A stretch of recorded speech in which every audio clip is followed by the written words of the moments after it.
मैं परसों कैंपेन खत्म हुआ तो फिर आप वहाँ रह नहीं सकते हैं, तो मैं सुबह निकल के आ रहा था, तो रास्ते में विरार आता है, तो मैंने फोन किया भाई राजन नाइक को, कैसे चल रहा है। बोले सब व्यवस्था अच्छी लगी है, हम लोग बैठे ही है, आप 5 मिनट चाय पीने आओ।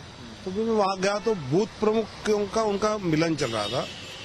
तो भी मैंने वोटिंग मशीन को कैसे सील किया जाता है, फिर उसमें साइन कहाँ करने हैं, ऑब्जेक्शन कैसे लिया जाता है, इस प्रकार की 4-5 मिनट वो भी रिकॉर्डेड है, वो बातें की। तो हवा ये उठाई बहुजन विकास आघाड़ी ने कि ये तावड़े जी पैसे बांटने हैं, पैसे बांटने हैं। उन्होंने उठाई, छोड़ो, राहुल गांधी और सुप्रिया सुळे भी बोल रहे कि मैंने 5 करोड़ बांटे, और वहाँ इलेक्शन कमीशन को तो मेरे पास 1 पैसा नहीं मिला।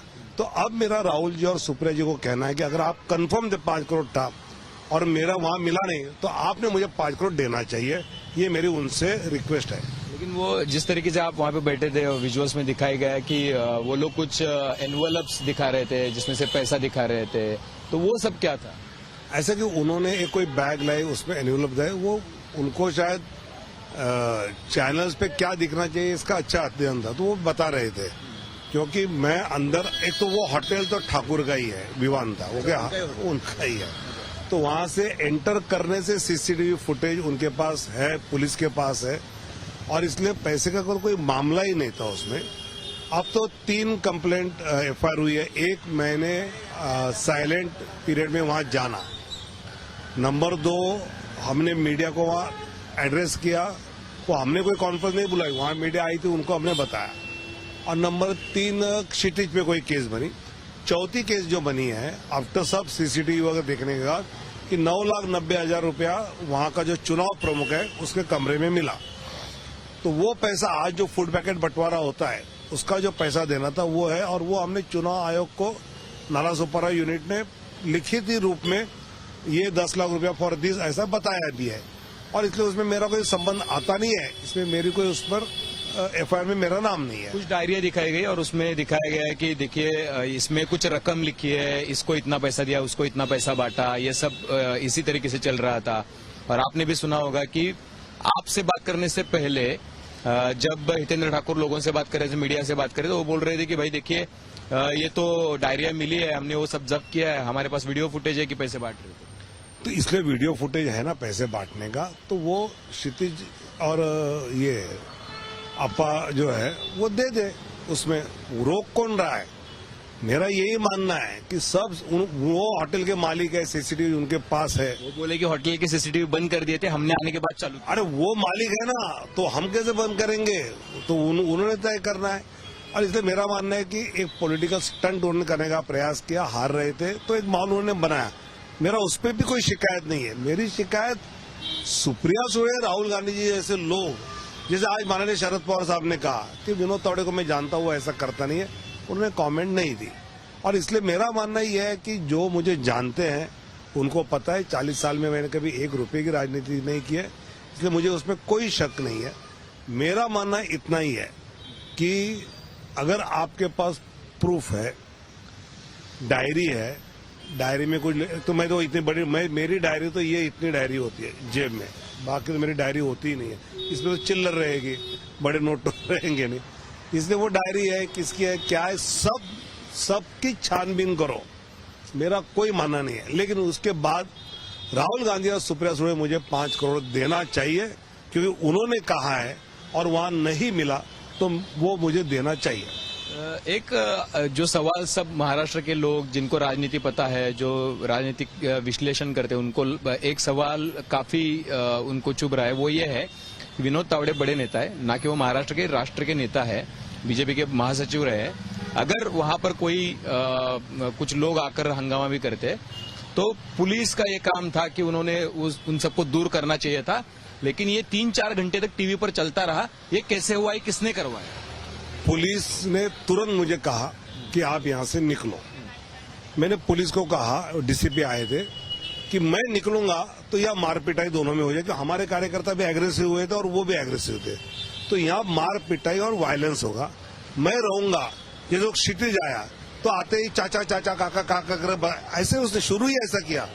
फिर बाद में जब उसके पिताजी आए, तो वो जब हेमेंद्र जी आए तो बोला, मैंने क्या अभी क्या करना है, तो उन्होंने कहा भाई मीडिया को बोल दो, आप निकलो, हम निकले, बात खत्म हुई।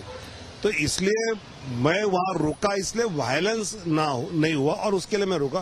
कार्यकर्ताओं को छोड़कर जाना ये असली नेता नहीं होता है, और मैं तो वैसा नेता नहीं हूं। मैं कार्यकर्ता हूं कि मेरे कार्यकर्ताओं से आखिर तक उनके साथ रहता हूं। लेकिन ये जब बात आई तो शिवसेना ने आप पर टीका नहीं की, टिप्पणी नहीं की। वो बोले कि देखिए विनोद तावड़े जी बड़े नेता है, लेकिन उनको भी खत्म करने की कोशिश की जा रही है। जो लोग महाराष्ट्र की राजनीति में कुछ नाम उनका बन रहा है, वो बड़े हो रहे हैं, उनको हमेशा खत्म किया जा रहा है। एक फोटो भी घूम रहा है, आपने भी देखा होगा, जिसमें आप बैठे हैं, एकनाथ खड़से साहब बैठे हैं, पंकजाताई बैठी है, और आप लोग जो थे वो, और देवेंद्र जी बैठे हैं। तो अब कौन सीएम बनना चाह रहा है?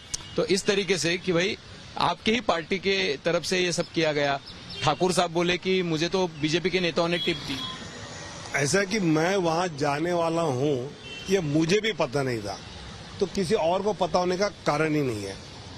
मैंने फोन किया, राजन ने कहा 10 मिनट आ जाओ, इसलिए मैं गया। इसलिए इसमें ना किसी पार्टी के नेता का, ना किसी का इसमें ये एंगल है ही नहीं। ये महज मैं कार्यकर्ताओं को मिलने गया।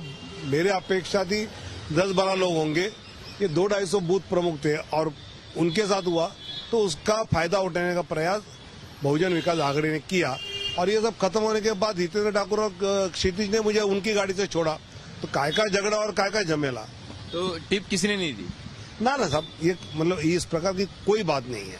तो इसका एक तरीके से एक नेगेटिव इम्पैक्ट कल दिन भर रहा, टीवी पे चलता रहा। तो आपको लगता है कि इसका चुनाव पर भी इम्पैक्ट होगा? कोई नेगेटिव इम्पैक्ट नहीं रहा। अभी आज बिटकॉइन का चल रहा है, तो क्या उसका, मुझे लगता है कि ये, और वहां तो मेरी बैग जब जांच की गई तो उसमें कुछ मिला नहीं, मेरी गाड़ी की तो भी मिला नहीं। ये तो चुनाव आयोग ने कहा है, तो इसका क्या इम्पैक्ट होना है। और एक चीज है कि कल जैसे कि ये वाकया हुआ तो शाम में एक प्रेस कॉन्फ्रेंस हुई, एक बाइट एएनआई को दिया एक फॉर्मर आईपीएस ऑफिसर ने, और बोला कि एक बिटकॉइन का स्कैम है जिसमें नाना पटोले और सुप्रिया सुले का भी इन्वॉल्वमेंट है, और कुछ ऑडियो क्लिप्स भी उसमें निकाली गई। और अजीत दादा भी बोल रहे हैं कि मुझे लग रहा है कि ये सुप्रिया जी की आवाज है। ऐसा कि ये एएनआई का बाइट तो 2 दिन पहले से हो रहा है, हमको पता था। ये बिटकॉइन वाला मामला है, और इसमें नाना और सुप्रिया ताई का नाम भी है। सुधांशु त्रिवेदी जब कोई प्रेस लेते हैं तो वो छोटी मोटी बात पे लेता नहीं है, विदाउट एनी प्रूफ। अगर उन्होंने लिया है मतलब इसमें कुछ तथ्य है। लेकिन सुप्रिया ताई ने जैसे कहा है कि इसकी जांच हो, तो मुझे लगता है जांच होनी चाहिए, जो सच है वो आ जाएगा। सुप्रिया ताई ने डिफेमेटरी नोटिस भेजा और बोला कि ये चुनाव से पहले एक दिन कर रहे हैं, ये ध्यान भटकाने की कोशिश है, लोगों को बदनाम करने की राजनीति बीजेपी कर रही है। सब महाराष्ट्र की जनता बहुत मैच्योर्ड है, ना मेरे वसई वाले विषय पे ना इस पे, इस पर कोई असर। लोग जानते विनोद तावड़े क्या है, तो ऐसे कितने भी आरोप हो जाए वो मानेंगे नहीं।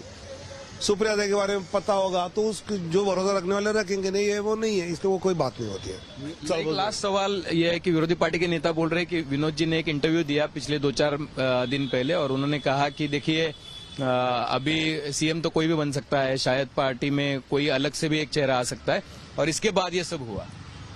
मैं दोबारा कहता हूं कि मैं वहां जाने वाला हूं, ये मुझे पता नहीं था। मैंने फोन किया, उन्होंने बुलाया, मैं गया। अगर मुझे पता नहीं था और किसको पता हो सकता है? इसलिए ये महज स्पेकुलेशंस है। संजय राउत, उद्धव जी मुझ पे प्यार दिखाना चाहते हैं, उसका लाभ उठा उन्होंने कहा होगा। मेरा मानना है कि कोई 0.0001% भी इसमें सच नहीं है।